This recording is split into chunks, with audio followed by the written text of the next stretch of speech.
Welcome to a journey through the deepest mysteries of our cosmos. I'm so glad you're here, settling in for what I hope will be a gentle drift through one of the most profound questions we can ask about our universe. Whether you're curled up in bed, finding a quiet moment on your couch, or simply letting your mind wander as the day winds down, you've found the perfect place to explore something truly extraordinary. Before we begin our cosmic voyage, I'd love to know where in the world you're listening from tonight. Are you watching the stars from a window in Tokyo, or perhaps it's early morning where you are, and you're greeting the day with wonder? Drop a comment and let me know what time it is in your corner of the universe. It's always such a beautiful thing to imagine our little community scattered across the globe, all pondering the same cosmic mysteries. Now, if you find yourself drawn to these quiet explorations of space, time, and the profound questions that keep scientists awake at night, I'd be truly grateful if you'd consider subscribing. Your support means everything to this little channel, and it helps ensure we can keep drifting through these cosmic waters together. Tonight, I want to share something with you that might shift how you see the darkness above, something that will make you appreciate not just the light of distant stars, but the vast emptiness between them. Because here's a question that should make you pause and wonder: how can something as magnificent as a galaxy, containing hundreds of billions of stars, each potentially hosting worlds of their own, emerge from what appears to be absolutely nothing at all? It's a paradox that sits at the very heart of cosmic existence. We look up at the night sky and see points of light scattered across the darkness. But what we're really seeing is the end result of the universe's most extraordinary magic trick: the transformation of emptiness into islands of light so vast that our entire solar system would be nothing more than a grain of sand on an endless cosmic beach. Tonight, we're going to explore how this impossible transformation happens, how the universe takes the purest form of nothingness and weaves it into the galaxies that light our night sky. It's a story that begins in the earliest moments after creation itself, and it's still unfolding around us right now, in the quiet spaces between the stars. Let me paint you a picture of the early universe, about 13.5 billion years ago, roughly 380,000 years after the Big Bang. Imagine, if you will, a cosmos that would be utterly alien to us.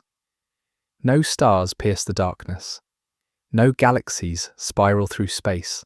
There are no planets, no moons, no asteroids tumbling through the void. The universe is a vast ocean of almost perfectly uniform gas, mostly hydrogen and helium, drifting through space at temperatures that would make a winter night feel tropical. This is what astronomers call the cosmic dark ages, and it's a name that captures something profound about this epoch. For hundreds of millions of years, the universe was truly dark. Not dark like a moonless night on Earth, where starlight still finds a way to reach us, but genuinely, completely dark. The only light that existed was the fading afterglow of creation itself, the cosmic microwave background radiation that still whispers through space today, telling us stories of this ancient time endless void of simple gases floating in the coal. Picture this cosmic darkness, this seeming lid. It's tempting to think of it as empty, as nothing. But here's where our story begins to turn mysterious, because this apparent nothingness was actually everything. Within this dark, quiet cosmos lay the seeds of every galaxy we see today, every star that has ever shone, every world that has ever formed. The secret was hidden in the subtle imperfections woven into the fabric of space itself. Quantum fluctuations from the universe's first moments had left tiny ripples in the density of matter. These weren't dramatic variations, mind you. We're talking about differences so small that if you could somehow examine a region of space the size of our solar system, you might find it contained just one extra hydrogen atom compared to its neighbours. One extra atom. That's all it took to begin the most extraordinary transformation in cosmic history. But there was something else lurking in this apparent emptiness, something we still don't fully understand today. dark matter, that mysterious substance that makes up most of the universe's mass, was already busy weaving an invisible web through space. Unlike the hydrogen and helium gases that would eventually shine as stars, dark matter doesn't emit light, doesn't absorb light, doesn't interact with light at all. It's a cosmic ghost that we know exists only through its gravitational influence. And it was this ghostly dark matter that would become the universe's master architect. Think of dark matter as the universe's hidden scaffolding. While the ordinary matter drifted and cooled, dark matter was already responding to those tiny density fluctuations, those quantum whispers from the Big Bang. Gravity, patient and persistent, began drawing the dark matter into clumps. Slowly at first, then with increasing urgency, these clumps grew larger and more massive. Picture it like this. Imagine you're looking at a vast spider web covered in morning dew. From a distance, the web might be invisible, but the water droplets reveal its intricate structure. Dark, ordinary matter that would become stars and planets was like the matter halos, were like that invisible web, and the dew following the contours laid out by this hidden architecture. These dark matter halos grew in a process that scientists call hierarchical structure formation. Small clumps merge to form larger clumps, which merge to form even larger structures. It's like watching a cosmic dance where partners constantly find each other, join together, and then seek out other dancing couples to form ever more elaborate arrangements. Within these growing dark matter halos, something magical was about to happen to the ordinary matter. The hydrogen and helium gas, drawn in by the dark matter's gravitational embrace, began to fall inward. As it fell, it compressed. As it compressed, it heated up, and as vast clouds of this primordial gas reached critical densities and temperatures, the stage was set for the universe's first great awakening. But here's what makes this story so remarkable. None of this was random. Those tiny quantum fluctuations that we mentioned, those single extra hydrogen atoms scattered across cosmic distances, they contained within them the blueprints for every galaxy that would ever exist. The Milky Way, with its elegant spiral arms and its hundreds of billions of stars, was already encoded in the gentle ripples of the cosmic microwave background. Andromeda, our nearest major galactic neighbour, racing toward us through space at hundreds of thousands of miles per hour for an eventual collision billions of years from now, was already there in potential, waiting in the quantum static of the early universe. Every elliptical galaxy, every dwarf galaxy, every massive cluster containing thousands of galaxies, all of it was already written in the subtle variations of matter density that emerge from the Big Bang's quantum foam. Now let me take you to a moment, roughly 100 to 200 million years after the Big Bang. The universe has been expanding and cooling with timescales that dwarf Humanians in cosmic terms, though we're still dealing comprehension. The dark matter web has been steadily growing more pronounced, and within its most massive intersections, something extraordinary is about to happen. Deep within these primordial dark matter halos, gas clouds have been growing denser and denser. We're talking about regions where the matter is still incredibly sparse by earthly standards, but dense enough that gravity finally begins to win its ancient battle against the expansion of space. These gas clouds, composed of almost pure hydrogen and helium, begin to collapse under their own weight. But this isn't a gentle, gradual process. Once gravitational collapse begins in earnest, it accelerates. The cloud grows denser, which increases its gravitational pull, which draws in more matter, which makes it denser still. It's a runaway process, a cosmic avalanche that transforms diffuse gas spread across light years into increasingly compact and hot regions. As these clouds collapse, they begin to heat up dramatically. The simple physics of compression means that all that gravitational potential energy has to go somewhere, and it goes into thermal energy. Temperatures that started near absolute zero begin climbing toward thousands of degrees. Now here's where the story becomes particularly fascinating.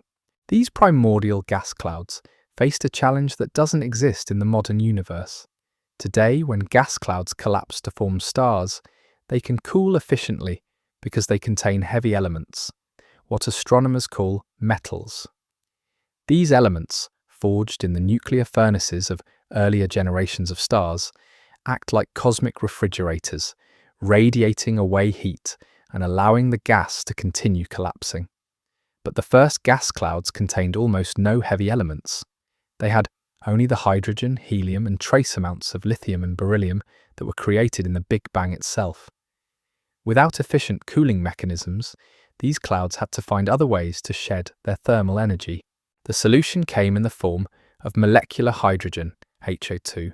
When two hydrogen atoms managed to find each other and bond in the depths of these collapsing clouds, they created a molecule that could radiate away heat much more efficiently than individual atoms.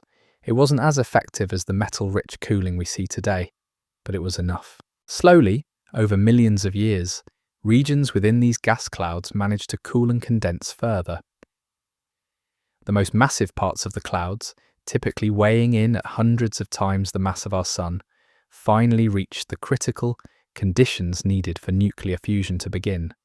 And then after hundreds of millions of years of cosmic darkness, the universe lit its first candle.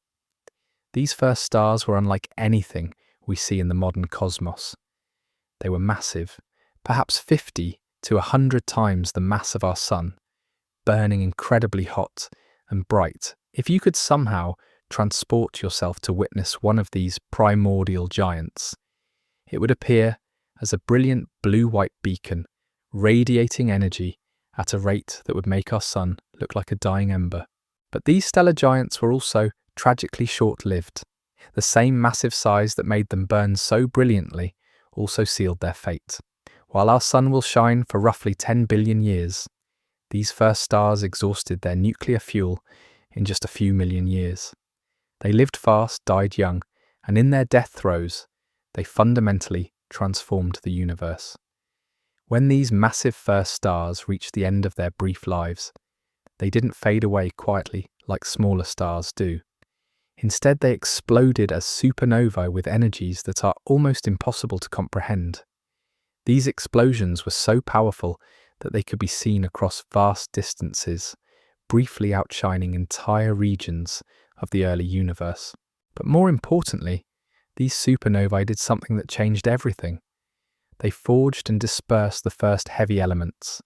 In their nuclear cores and in the intense conditions of their explosive deaths, these first stars created carbon, oxygen, silicon, iron, and dozens of other elements that had never existed before in the universe. These newly forged elements didn't just disappear into space.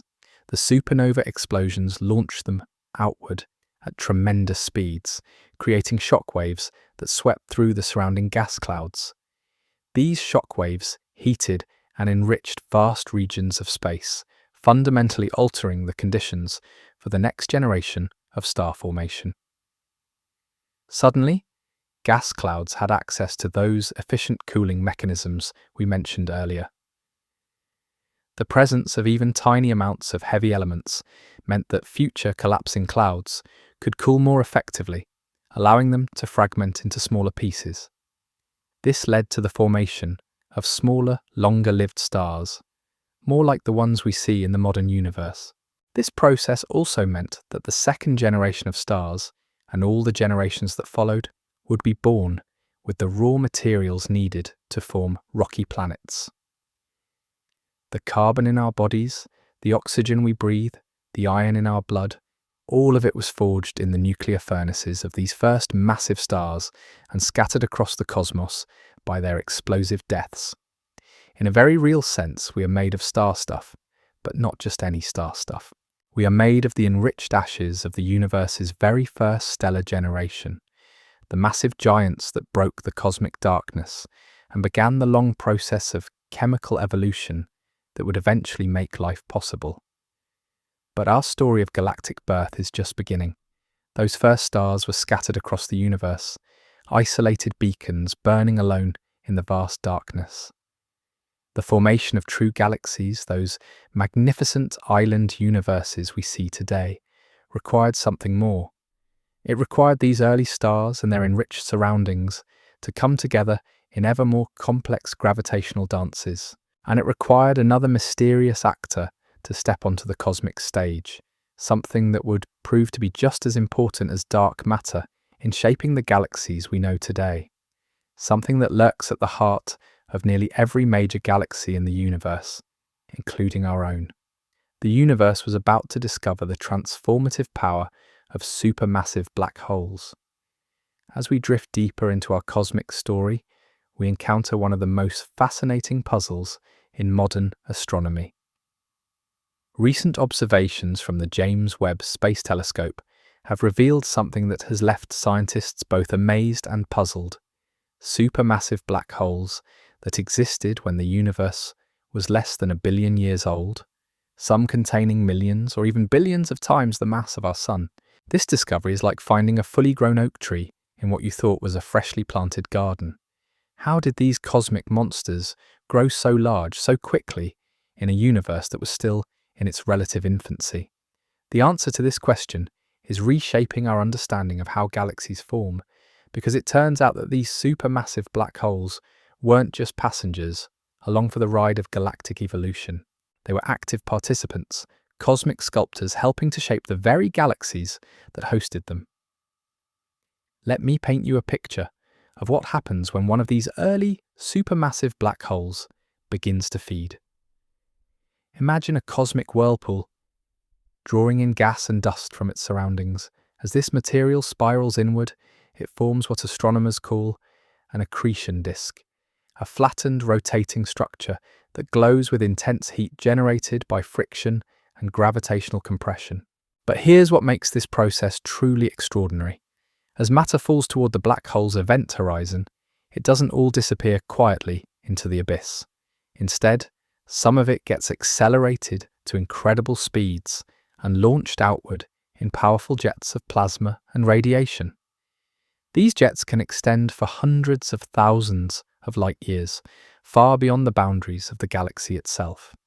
The energy released by an actively feeding supermassive black hole is almost beyond comprehension.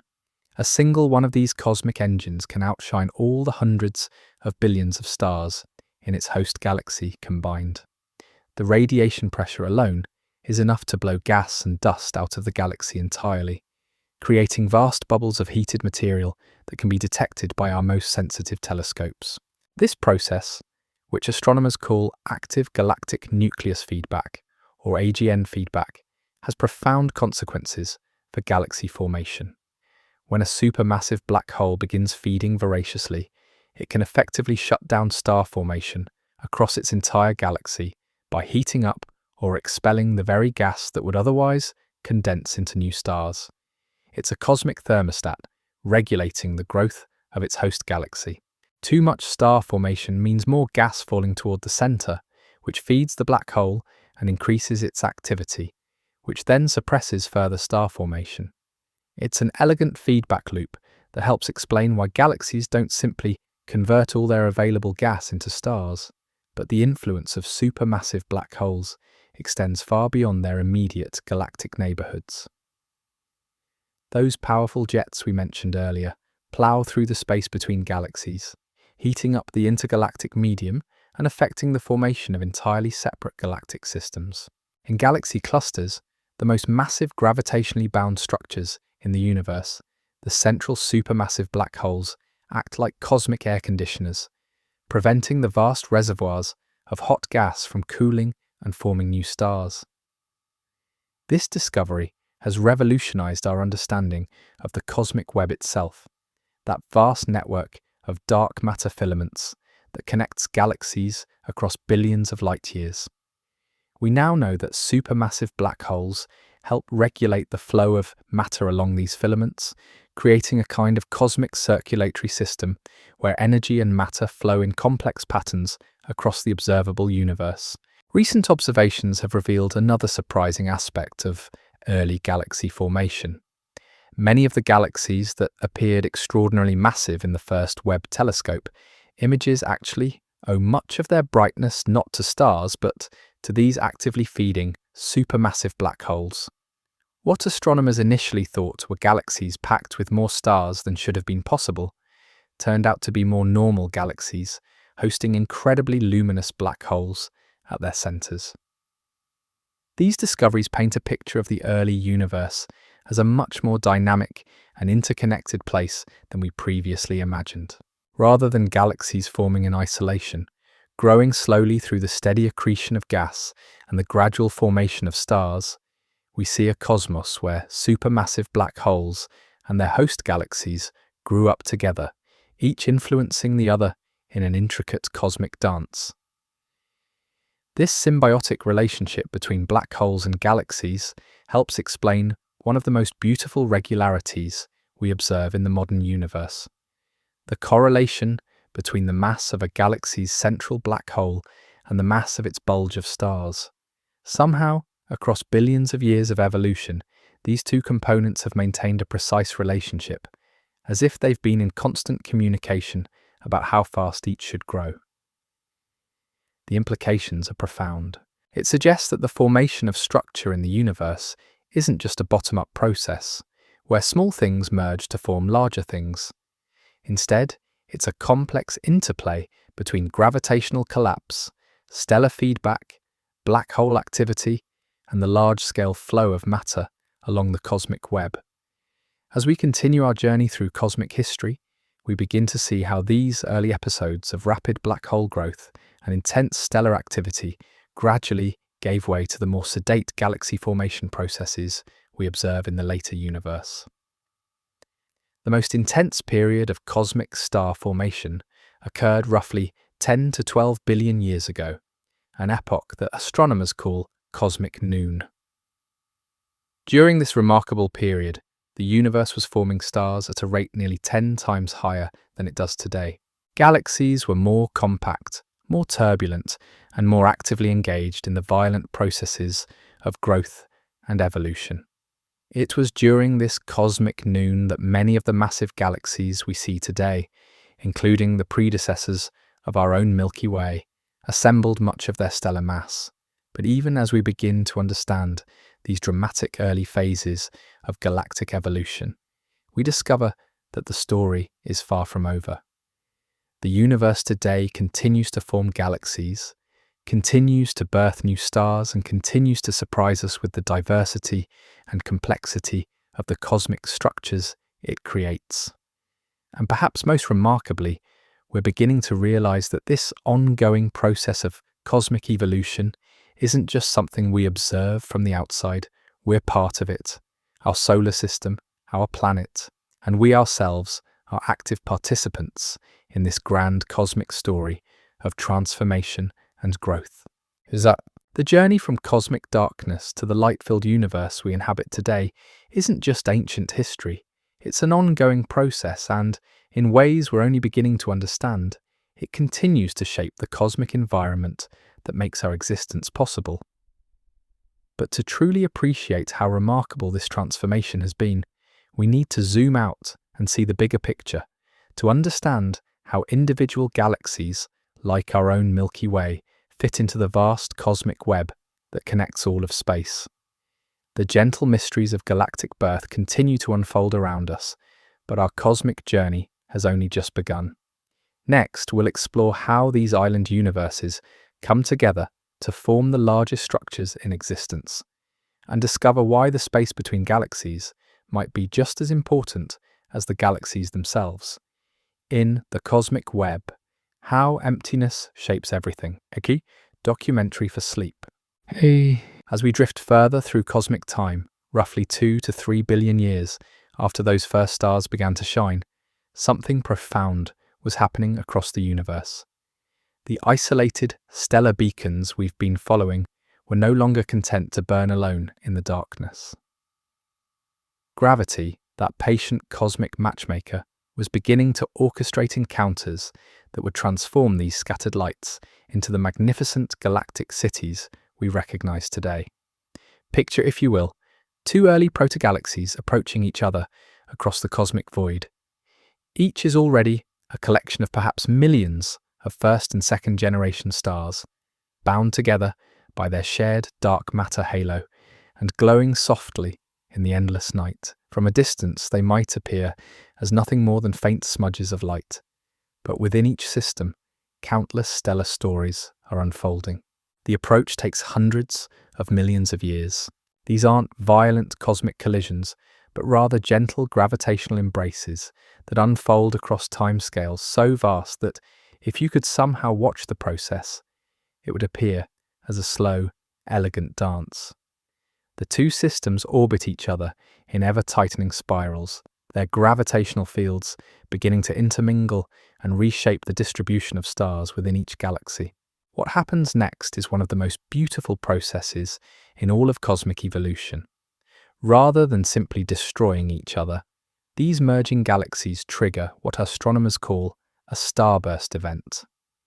The gravitational turbulence of the merger compresses vast clouds of gas, creating ideal conditions for a dramatic explosion of new star formation. Regions that might have taken billions of years to slowly convert their gas into stars suddenly light up with stellar nurseries, forming new suns at rates hundreds of times faster than normal. These merger-driven starbursts don't just create more stars, they create different kinds of stars.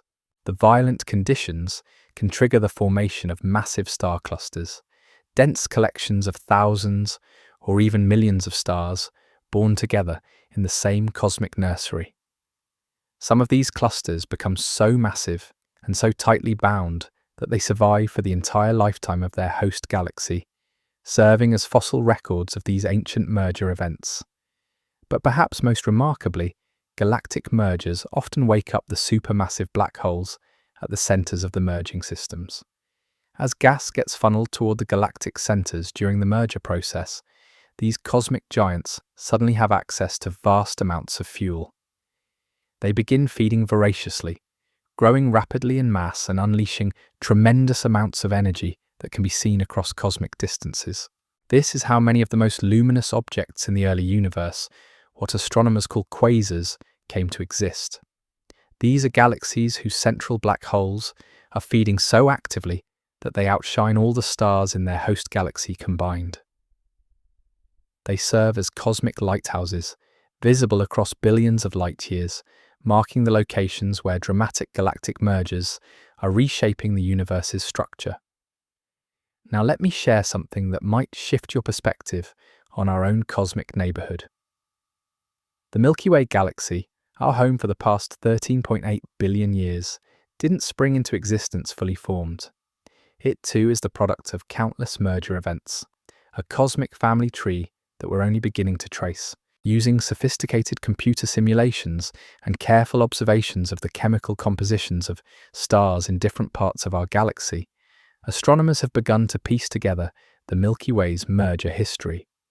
They've identified the remnants of smaller galaxies that were consumed billions of years ago, their stars now scattered throughout our galactic halo like cosmic breadcrumbs marking ancient meals. One of the most significant of these ancient mergers appears to have occurred roughly 10 billion years ago, when a galaxy about 1/4 the mass of the early Milky Way collided with our cosmic home.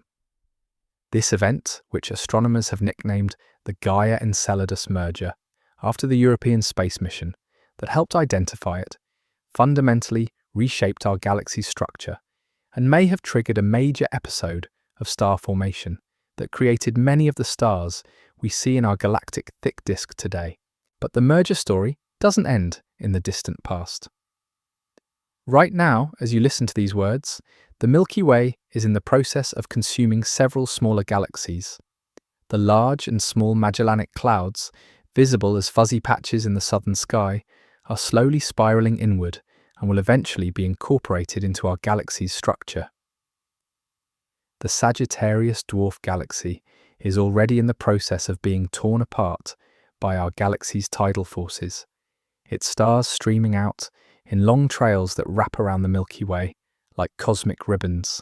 And looking forward, we can predict that in roughly 4.5 billion years, our galaxy will undergo its next major merger event, when the Andromeda Galaxy, currently racing toward us at about 250,000 miles per hour, finally arrives for a cosmic collision that will reshape both systems into something entirely new.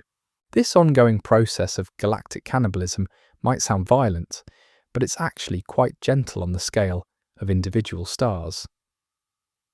When galaxies merge, the vast distances between stars mean that direct stellar collisions are extremely rare.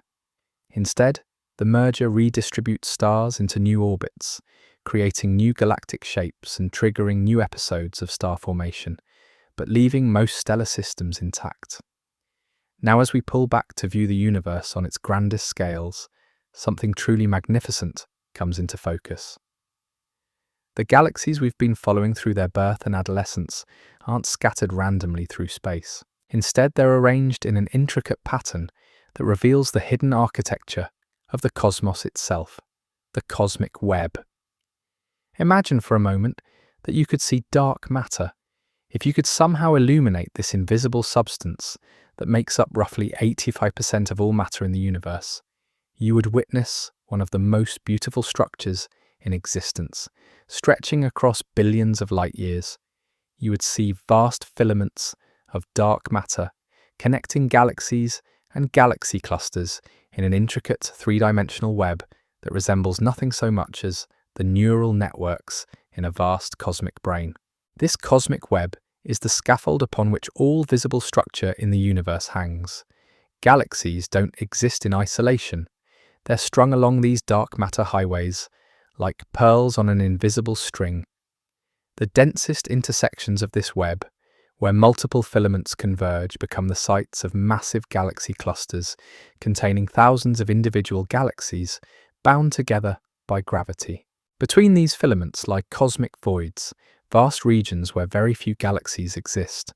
These aren't empty in the absolute sense, but they're close to it, containing perhaps 1/10 the average density of matter found elsewhere in the universe.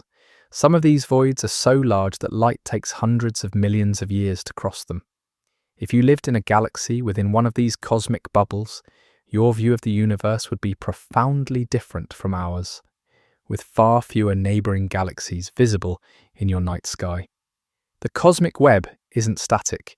It's constantly evolving as dark matter continues to clump under the influence of gravity. Galaxies flow along the filaments, like traffic on cosmic highways, occasionally colliding and merging when their paths intersect. Gas flows along these same filaments, providing fresh fuel for star formation in the galaxies they connect. What's particularly fascinating is that we can observe this process happening in real time, at least on cosmic timescales.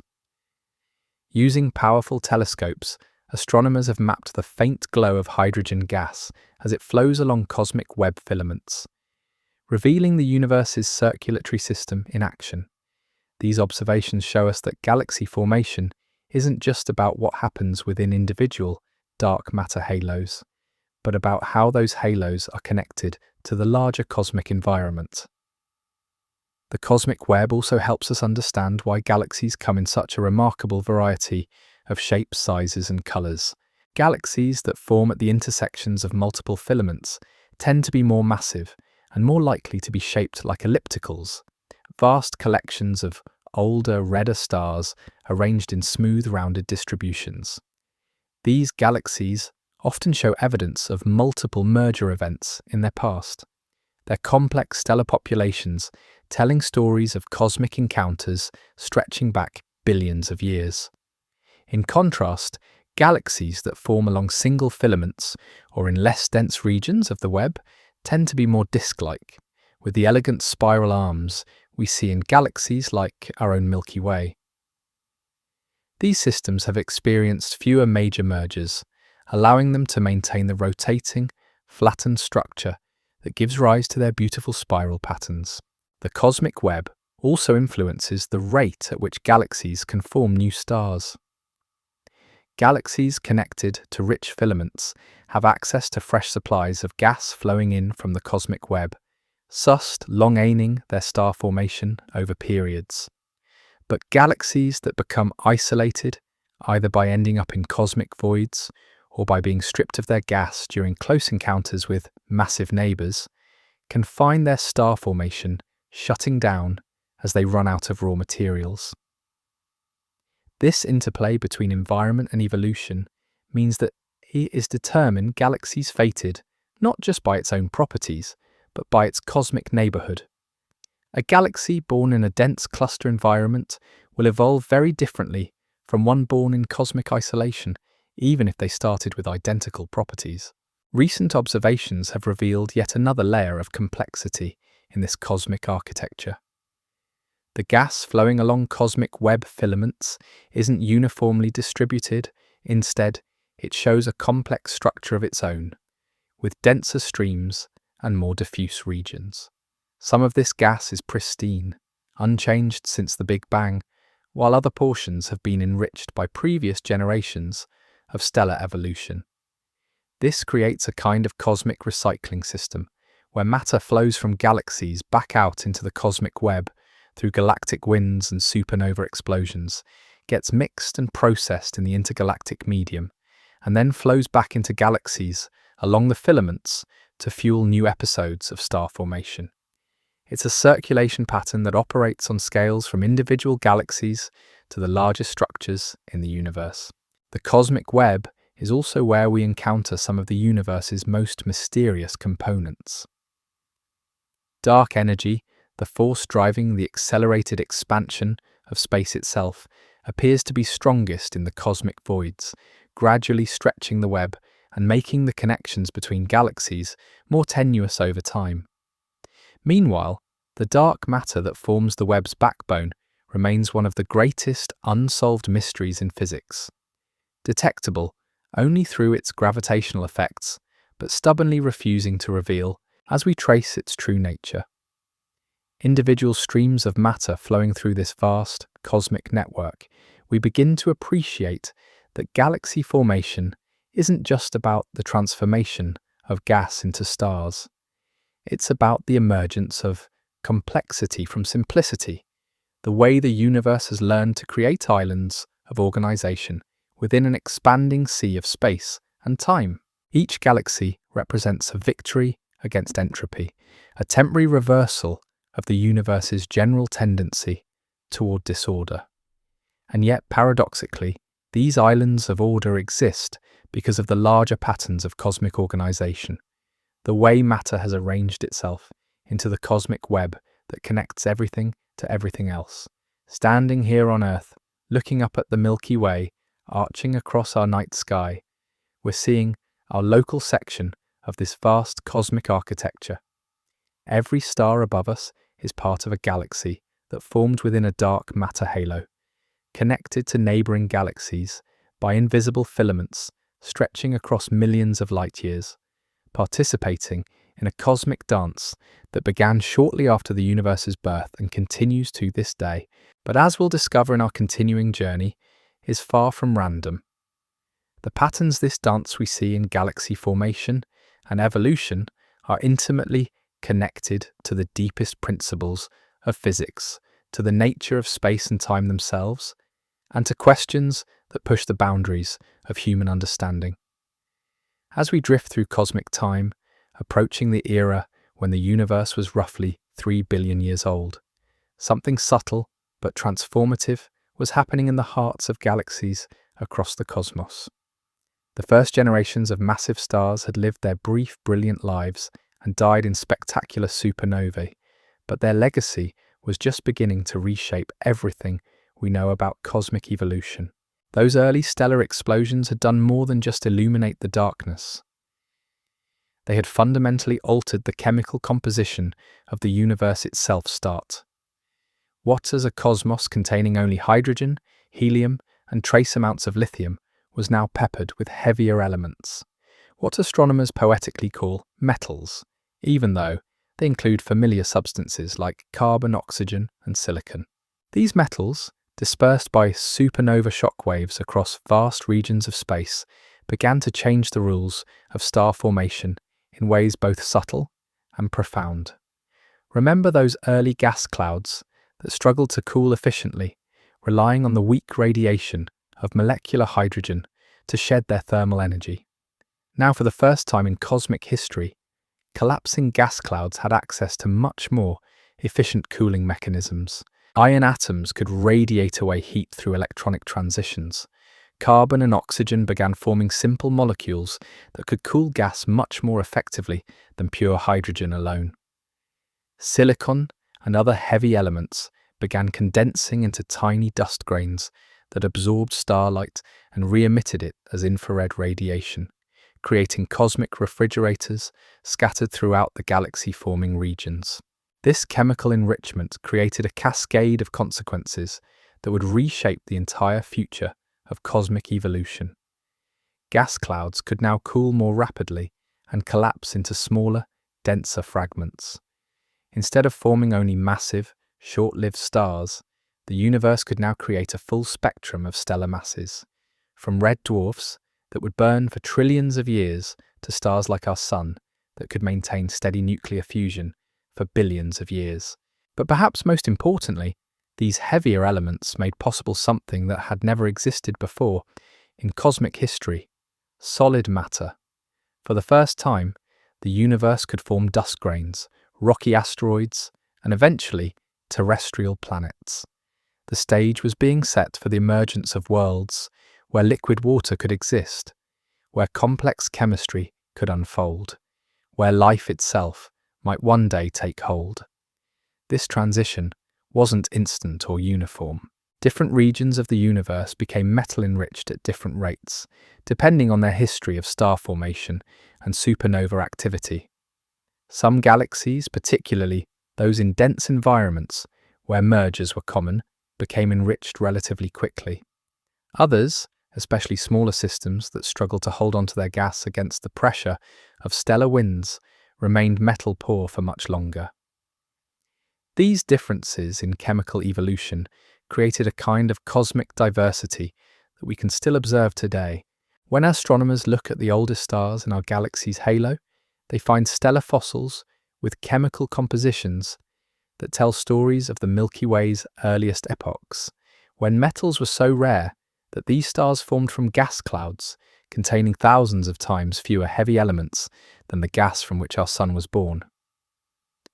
The gradual enrichment of the universe also changed the appearance of galaxies themselves.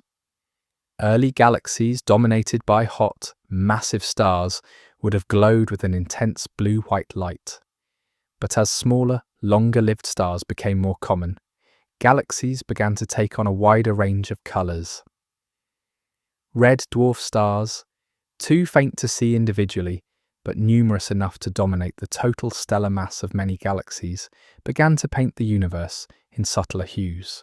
This chemical evolution also had profound effects on the cosmic web itself.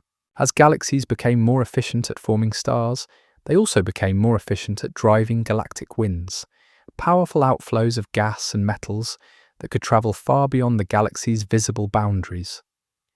These winds enriched the intergalactic medium, the thin gas that fills the space between galaxies, ensuring that even regions far from active star formation would eventually receive their share of heavy elements. Some of these metals would flow along the cosmic web filaments, carried by vast streams of gas that connected distant galaxies. Others would be blown into the cosmic voids, where they might wait for billions of years before being incorporated into new galaxy-forming regions. In this way, the chemical enrichment of the universe became a truly cosmic process, with elements in the cores of stars in one galaxy eventually finding their way into planets orbiting stars in completely different galactic systems. The universe was learning to recycle, to preserve, and redistribute the precious elements created by stellar nucleosynthesis across ever larger volumes of space. This cosmic recycling system ensured that each new generation of stars and galaxies had access to a richer palette of elements with which to build planets, asteroids, and all the complex structures that make planetary systems interesting. But this enrichment process also revealed something profound about the nature of cosmic evolution. The universe wasn't just getting older and larger as it expanded, it was also getting more complex, more chemically diverse, more capable of supporting intricate structures and processes.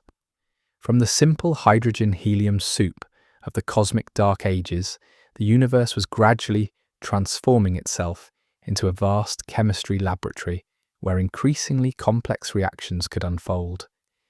And yet, even as we marvel at this chemical transformation, we must remember that the vast majority of the universe remains composed of its most primordial elements. Even today, roughly 75% of all normal matter is still hydrogen, the same element that dominated the universe billions of years ago. The metals that make planets and life possible represent only a tiny fraction of the cosmic inventory, perhaps 2% of all atoms in the universe. This perspective reminds us that we live in a universe that is simultaneously ancient and young, simple and complex, vast and intimate. The iron in our blood, the calcium in our bones, the oxygen in our lungs. These represent some of the rarest and most precious substances in the cosmic inventory, elements that required billions of years of stellar evolution to create and countless cosmic processes to deliver to the small rocky world we call home. As we continue our journey through galactic evolution, we begin to see how this chemical enrichment set the stage for the next great phase of cosmic development, the formation of the first truly modern galaxies, systems that would look familiar to us today, complete with spiral arms, disk structures, and the capacity to host planetary systems capable of supporting complex chemistry and perhaps even life itself.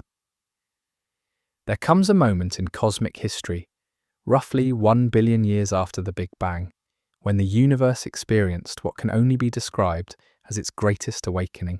This wasn't a single event, but rather an epoch that astronomers call the era of rionization, and it represents one of the most dramatic phase transitions our cosmos has ever undergone. To understand this cosmic transformation, we must first appreciate what the universe looks like just before this awakening began. Despite hundreds of millions of years of stellar evolution and the formation of the first galaxies, most of space remained filled with neutral hydrogen gas, the same pristine material left over from the cosmic dark ages. This neutral hydrogen acted like a fog, absorbing ultraviolet light and keeping much of the universe opaque to radiation. But within the growing galaxies, something was building toward a critical threshold. The first generations of massive stars were not just creating and dispersing heavy elements, they were also producing something else: intense ultraviolet radiation capable of stripping electrons from hydrogen atoms, ionizing the gas and making it transparent once again. Initially, each star or small cluster of stars could only ionize a small bubble around itself, perhaps a few light years across. But as more and more stars formed, and as the first galaxies grew larger and more active, these bubbles began to expand. What started as tiny pockets of ionized gas slowly grew into larger and larger regions of transparency. The process was gradual at first, then suddenly accelerating. Individual ionized bubbles began to merge with their neighbors, creating ever larger cavities of transparent space.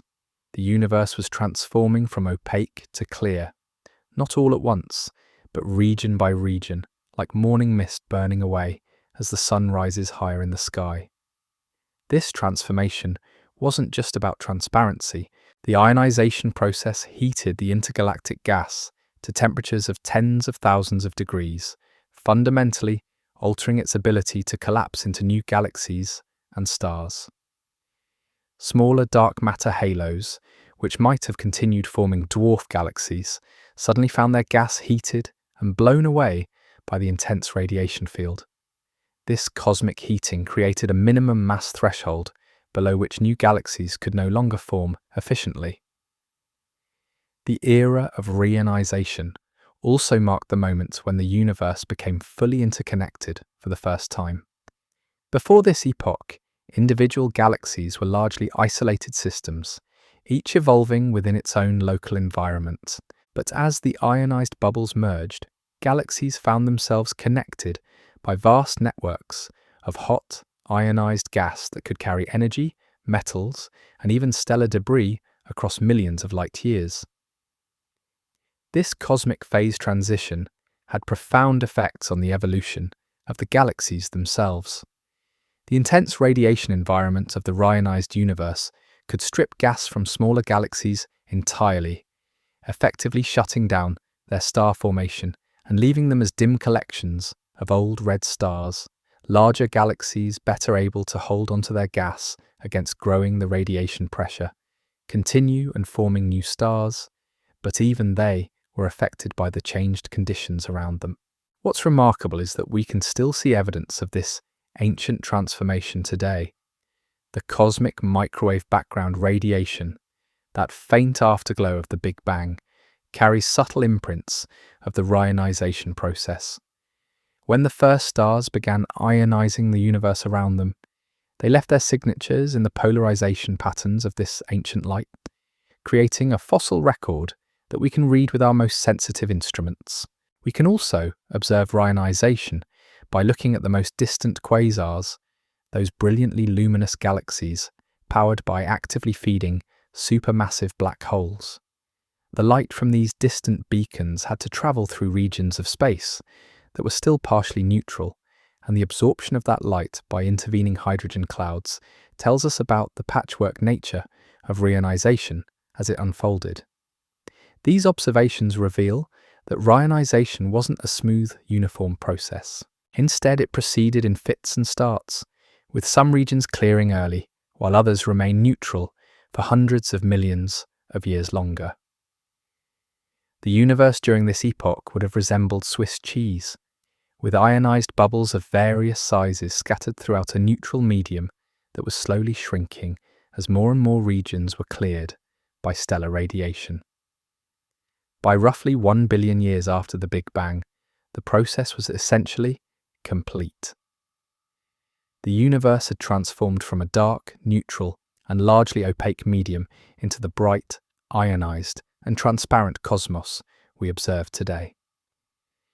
This transformation enabled light to travel freely across cosmic distances, making possible the rich tapestry of galactic observations that form the foundation of modern cosmology. But reionization did more than just make the universe transparent. It also established the thermal and chemical conditions that would govern galaxy formation for the next 13 billion years. The heated intergalactic medium created by this process continues to influence how galaxies acquire gas, form stars, and interact with their environments, even today. As we drift through this cosmic awakening, we begin to see how the universe was learning to regulate its own evolution. The same stellar processes that created the first galaxies also transform the environment in which future galaxies would form.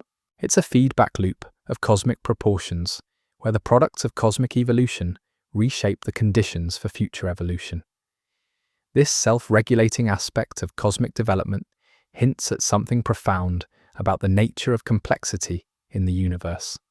Rather than simply growing larger and more chaotic over time, the cosmos has developed mechanisms for creating order, for establishing stable patterns that can persist across billions of years, for generating the kind of structured environments where intricate processes like planetary formation and perhaps even life can unfold. The era of reionization represents a kind of cosmic coming of age, the moment when the universe transitioned from its chaotic youth into a more mature phase capable of sustaining the complex galactic ecosystems we observe today. And as this great awakening drew to a close, the stage was set for the next chapter in our cosmic story. The formation of the first galaxies that would look truly familiar to us, complete with spiral arms, stellar populations, and perhaps most importantly, the capacity to form the rocky worlds where chemistry could evolve into something extraordinary. As we journey forward through cosmic time, approaching the era when the universe was roughly half its current age, we encounter one of the most elegant mysteries in all of astronomy. How do galaxies learn to dance? How do vast collections of stars, gas, and dark matter organize themselves into the breathtaking spiral patterns that grace our telescopes and inspire our wonder? The formation of spiral galaxies represents a triumph of cosmic choreography, a delicate balance between competing forces that must be maintained across billions of years. It's not enough for a galaxy to simply collect matter and form stars. To create the majestic spiral arms we see in systems like our own Milky Way, the universe had to discover the art of sustained rotation, the science of density waves, and the poetry of gravitational resonance. Picture a galaxy in its youth, perhaps 2 billion years after the Big Bang. It's a chaotic, turbulent system, rich with gas and actively forming stars, but lacking the organized structure we associate with mature spiral galaxies.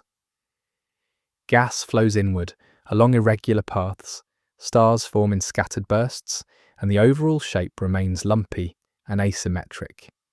This is what astronomers call a protogalactic disk, a system that has the raw materials for spiral structure but hasn't yet learned how to organize them.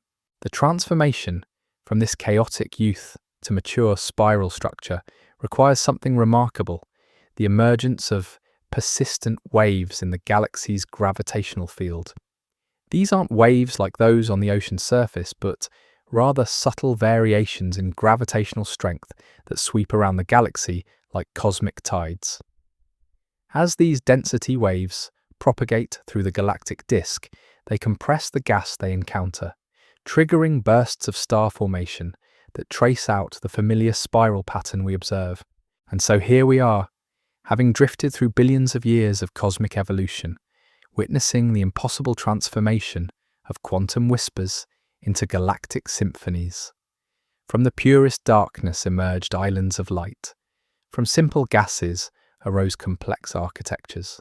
From nothing came everything we see scattered across our night sky. The universe didn't just expand, it learned to create, to organize, to dance in spirals that stretch across hundreds of thousands of light years. As you settle into sleep tonight, remember that you are made of the very metals forged in those first stellar furnaces, connected by invisible threads to the cosmic web that cradles all existence. Sleep well, knowing that even in your dreams, the universe continues its gentle work of creation. If you found wonder in tonight's cosmic journey, you might enjoy exploring another mystery that unfolds each night within our own minds, in the hidden universe in your dreams. What science discovered while you sleep. Documentary for sleep. Documentary for sleep.